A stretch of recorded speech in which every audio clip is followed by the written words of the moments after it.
मेरी चाचा की शादी पर मैं सबसे आगे आगे थी। सब बहुत खुश थे, मगर चाचा की शादी पर दादी और माँ काफ़ी घबराई हुई थी। मैं पढ़ाई के सिलसिले में शुरू से ही अपनी नानी के यहाँ पर रहती थी, क्योंकि माँ की शादी गांव में हुई थी। तभी मेरी माँ ने मेरी पैदाइश के फ़ौरन बाद ही मुझे नानी के यहाँ भेज दिया। और जब मैं पूछती तो माँ मुझे कह देती कि तुम्हारी पढ़ाई की वजह से हमें तुमने नानी के यहाँ भेज दिया है। मेरी दादी ने भी कभी मुझे गांव आने को नहीं कहा था। मेरे एक ही चाचा थे जो मुझे बेइंतहा मोहब्बत करते थे। मैं जब आती तो मुझसे बहुत प्यार से पेश आते, मगर मेरी माँ मुझे हमेशा कमरे में बंद रखती और कहती कि जब तक तुम यहाँ हो कमरे से बाहर नहीं निकलोगी। मैं काफ़ी हैरान होती, क्योंकि मेरे चाचा इस बात का बुरा मानते थे, मगर मेरी माँ ने आज तक मुझे चाचा के सामने आने नहीं दिया था। चाचा की शादी थी, हर तरफ रौनक का समा था, मगर माँ आज भी परेशान नजर आ रही थी और ना जाने दादी को बार बार चुपके से क्या कह रही थी, जिस पर दादी आंसू बहाती कभी इधर तो कभी उधर जाती थी। मैंने माँ से पूछा कि क्या हुआ है दादी को, आप दोनों इतनी परेशान क्यों है? तो माँ कहने लगी कि कुछ नहीं, काम बहुत ज़्यादा है तभी परेशान हो रही है। मैंने माँ की तरफ मुस्कुराकर देखा और कहा कि परेशान होने वाली क्या बात है, मैं साथ में काम करवा देती हूँ। मेरी बात पर माँ ने हाँ में सर हिलाया और चली गई, मगर मैं जानती थी कि माँ मुझसे कुछ तो छुपा रही है। चाचा की शादी हुई तो चाचा को कमरे में भेज दिया गया, मगर दादी ने माँ से कहा कि आज चाचा की जगह वह चाची के साथ सो जाए। मुझे काफ़ी हैरत हुई, जबकि चाचा घर में कहीं भी नज़र नहीं आ रहे थे। मैंने दादी से दरख्वास्त की कि चाचा कहाँ हैं, तो दादी कहने लगी वह काम के सिलसिले में दूसरे शहर गए हैं। मुझे चाचा पर बहुत गुस्सा आने लगा कि आखिर चाचा ने ऐसा क्यों किया। ऐसा भी कौन सा ज़रूरी काम था जो आज ही करना था। एक हफ्ते के बाद मेरा कॉलेज शुरू होने वाला था, तभी मैं वापस नानी के यहाँ आ गई। मगर अक्सर मैं माँ को फ़ोन करती तो चाची का जिक्र ज़रूर करती। चाची भी मुझसे बहुत प्यार करती थी, वह आदत की बहुत अच्छी थी। मैं अक्सर उनसे कहती कि चाची मेरी कामयाबी के लिए दुआ करे, वह हर वक्त दुआ करती रहती थी। मेरी चाची बेहद खूबसूरत थी और हम सबसे बेइंतहा मोहब्बत करती थी, मगर अक्सर मैं देखती थी मेरी चाची डरी सहमी रहती थी और अक्सर उनके चेहरे पर अजीब से निशान भी होते थे। मैं जब भी चाचा से पूछती चाची को क्या हुआ है, चेहरे पर निशान कैसे हैं, तो चाची कह देती कि मुझे चोट लगी है, मैं गिर गई थी। ऐसे लगता था जैसे मेरी चाची मुझसे कुछ छुपा रही है। दिन गुजरते गए और मेरे चाचा की शादी को 1 साल होने को आ गया था। मेरी चाची को ऊपर वाले ने प्यारी सी बेटी दी। बेटी बहुत खूबसूरत थी। मैं जब दादी के घर चाचा की बेटी देखने गई तो चाची अपनी बेटी का चेहरा किसी को देखने ना देती थी। मुझे काफ़ी हैरत होती, मगर दूसरी तरफ हैरानी इस बात की थी कि मेरे चाचा सबको कहते थे कि मेरे घर ऊपर वाले ने बेटा दिया है।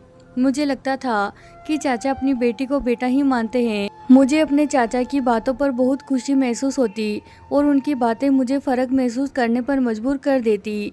मैं अक्सर माँ से कहती कि बाप हो तो चाचा जैसा, मगर मेरी चाची साथ ही मुझे रोक देती और कहती कि ऊपर वाला ना करे तुम्हारे चाचा जैसा किसी का बाप हो। मैं अपनी नानी के यहाँ वापस आई तो मुझे वापस आए अभी 2 दिन ही गुजरे थे कि मेरे सर पर कयामत टूट पड़ी। जब माँ का फ़ोन आया, वह बहुत रो रही थी। मुझे लगा माँ की बाबा से कोई लड़ाई हुई है। मैंने जब माँ से पूछा कि क्या बात है, कोई झगड़ा हुआ है, तो माँ कहने लगी कि नहीं, तुम्हारे पापा से कोई झगड़ा नहीं हुआ। माँ के रोने की वजह से मेरा दिल बैठे जा रहा था। मैंने माँ से कहा कि माँ, मुझे घबराहट महसूस हो रही है, मुझे जल्दी से बताइए क्या हुआ है। माँ कहने लगी तुम जल्दी से जल्दी गांव में पहुँचो, तुम्हारी चाची इस दुनिया में नहीं रही। यह खबर सुनकर जो कयामत मेरे सर पर टूटी थी, मेरे हाथ से फ़ोन नीचे गिर गया था। मुझे अपने कानों पर यकीन नहीं आ रहा था कि जो माँ ने कहा है वह सच है।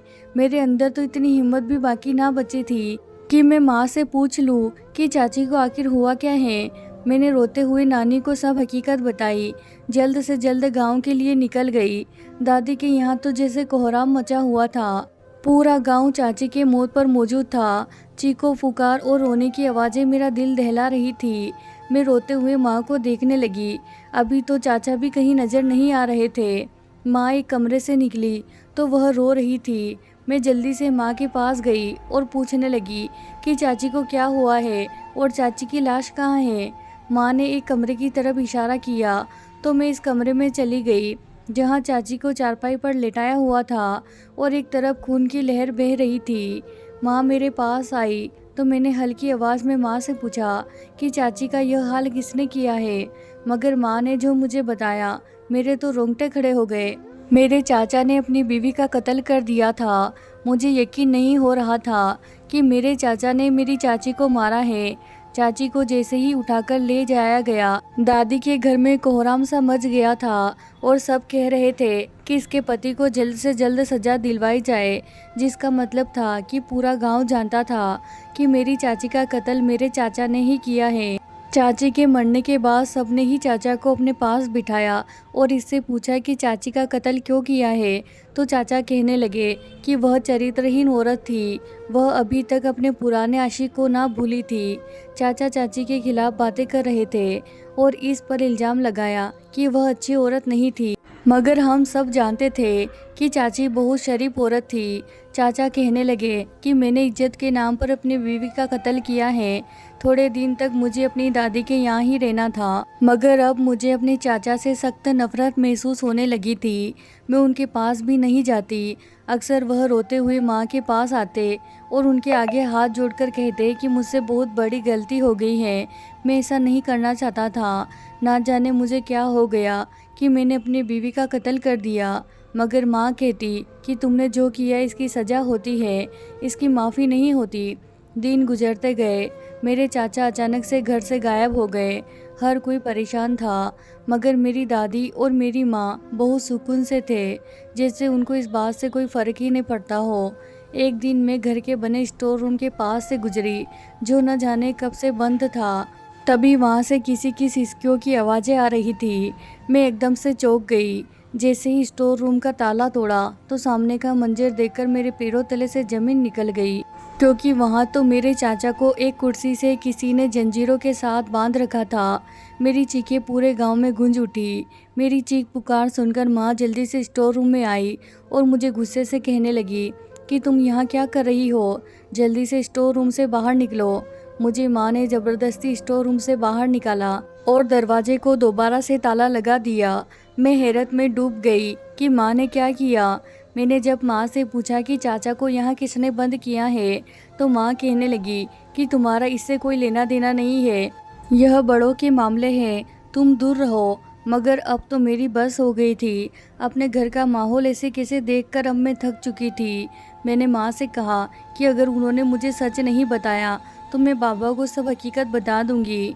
माँ मेरी बात सुनकर अपना सर पकड़कर बैठ गई और कहने लगी कि मैं सब हकीकत बताऊंगी, मगर तुम्हें वादा करना होगा कि यह सच तुम सिर्फ अपनी हद तक ही रखोगी, क्योंकि अगर इस गांव में यह हकीकत फैल गई तो तुम्हारे चाचा की जान भी जा सकती है। मैं माँ की बात पर राजी हो गई और मैंने माँ से वादा किया कि मैं किसी को कुछ नहीं बताऊंगी। माँ ने मुझे जो हकीकत बताई, इसके बाद से मुझे चाचा पर तरस आने लगा था। माँ ने बताया कि जब चाचा पैदा हुए तब से ही उनकी दिमागी हालत ख़राब थी। बहुत इलाज के बाद भी उनकी दिमागी हालत ठीक ना हुई। वह उम्र में तो बड़े हो गए, मगर दिमागी तौर पर अब भी बच्चे ही थे। उनको दिमाग की बहुत खतरनाक बीमारी थी, जिसका इलाज नामुमकिन था। चाचा को अक्सर दौरे पड़ते हैं और जब चाचा को दौरे पड़ते हैं तो चाचा सब कुछ भूल जाते हैं। वह इंसान से हैवान बन जाते हैं। वह अच्छे बुरे की तमीज़ से अलग हो जाते हैं और यह बात सिर्फ माँ और दादी ही जानती थी। दादी तो इस फैसले की भी खिलाफ थी कि चाचा की शादी की जाए, मगर दादा के कहने पर मजबूरन दादी को चाचा की शादी करनी पड़ी।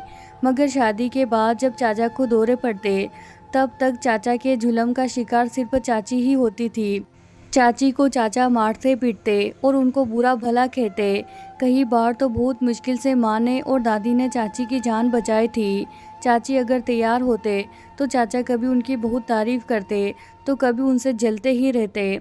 अक्सर चाचा कहते थे कि तुम अपने पुराने आशिक के लिए तैयार होती हो, मगर चाची तो बेकसूर थी। वह बहुत शरीफ थी। वह हमेशा रोती रहती और अपने चरित्र की सफाइयाँ पेश करती रहती, मगर एक रोज़ माँ और दादी गांव के एक फंक्शन में गए थे।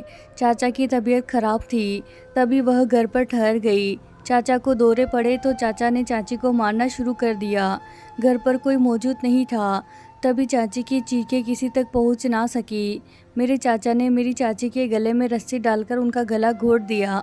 मगर जब उन्हें होश आया तो उन्हें इस बात का पछतावा हुआ कि उन्होंने यह क्या कर दिया था।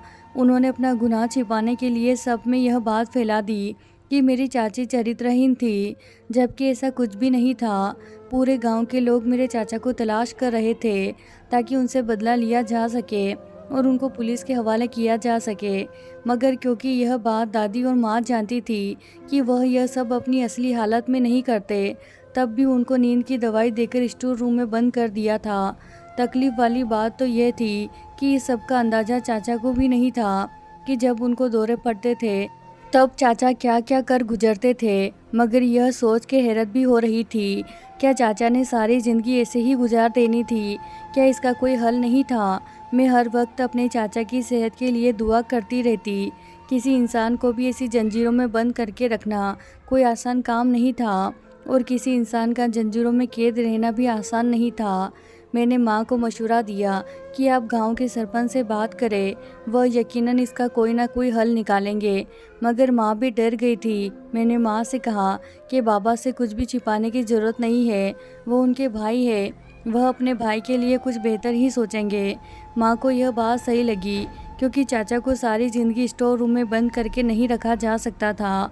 माँ ने जब बाबा से सारी बात करने का फैसला किया तो मैंने माँ को हौसला दिया कि सब ठीक होगा और सब मामला ऊपर वाले के ऊपर छोड़ दिया।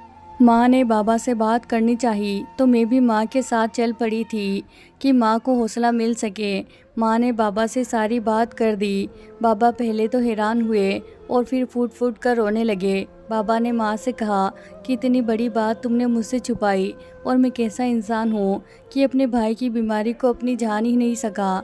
काश मैं बाहर के मुल्क ना जाता और यहाँ रहकर ही अपने भाई का इलाज करवा सकता। लेकिन माँ ने भी कुछ नहीं बताया था। मैंने बाबा से कहा कि अभी भी कुछ नहीं बिगड़ा है, चाचा का इलाज करवाओ और सबको यह हकीकत बता दो। यकीनन सब चाचा के साथ हो जाएंगे, और जो हुआ इसमें चाचा का तो कोई कसूर नहीं है। उन्हें तो अपना होश नहीं रहता, तो किसी और का क्या होश रहेगा। माँ बाबा को मेरी बात बहुत पसंद आई थी। बाबा ने सरपंच से बात करने का फैसला किया। जब बाबा ने सरपंच से बात की तो सरपंच ने बाबा का भरपूर साथ दिया और इसने कहा कि चाचा को जो भी बीमारी है इसका इलाज करवाया जाएगा। बाबा चाचा को लिए बाहर के मुल्क चले गए ताकि गांव वालों को चाचा से कोई परेशानी ना हो, और चाचा का वहां पर इलाज करवाने लगे, क्योंकि गांव के तमाम डॉक्टर ने चाचा की बीमारी को लाइलाज करार दिया था। मगर ऊपर वाला जैसे चाहे वैसे कर दे और जिसे चाहे सेहत छीन ले। 3 साल के अरसे में चाचा बिल्कुल ठीक हो गए थे। चाचा जब गांव वापस आए तो किसी की पहचान में नहीं आ रहे थे। चाचा को जब पता चला कि उन्होंने अपनी बीवी का कत्ल कर दिया है तो वह हर वक्त रोते रहते हैं और चाची की कब्र पर बैठे रहते हैं। बाबा ने उन्हें बहुत समझाया कि जो होना था हो गया, अब अपने बच्चों की तरफ ध्यान दो। मगर चाचा कहते हैं कि काश मैं बीमार ना होता तो आज मेरी बीवी जिंदा होती। मेरी चाची की एक बहन और थी, इसकी शादी कहीं नहीं हो रही थी। चाचा को जब विश्वास का अंदाज़ा हुआ तो चाचा ने माँ से कहकर चाची की बहन के लिए रिश्ता भेज दिया।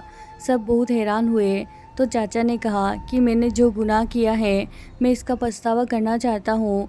यकीनन उस वक्त होश में नहीं था, मगर गुनाह तो हुआ ही है। मैं अपनी साली से शादी करके इसको एक नई ज़िंदगी देना चाहता हूँ और फिर वह मेरे बच्चों का भी ध्यान रख सके। मुझे चाचा की सोच पर बहुत गर्व महसूस हुआ। दिल में मेरे जितनी भी चाचा को लेकर नफ़रत थी वह सब ख़त्म हो चुकी थी। चाचा ने अपनी साली से शादी की तो वह भी बहुत अच्छी औरत थी। चाचा का और उनके बच्चे का बहुत अच्छे तरीके से ख्याल रखती थी। मेहमान के आने जाने पर उनकी सेवा करती थी। मेरी माँ की बहुत इज्जत करती थी। माँ भी चाची से बहुत मोहब्बत करती थी। मेरे चाचा की तकलीफ़ का कोई भी महसूस नहीं कर सकता था और वह लगातार तकलीफ़ काट रहे थे, क्योंकि वह चाहकर भी अपने गुनाहों को भुला नहीं पा रहे थे, और शायद यही उनके लिए सबसे बड़ी सज़ा थी। इंसान गुनाहों का पुतला होता है, मगर चाचा जिसने दिल से अपने गुनाहों की माफ़ी मांगते थे, मुझे उनको देखकर बहुत अच्छा महसूस होता था और मैं दिन ब दिन अपने ऊपर वाले के करीब होती जा रही थी।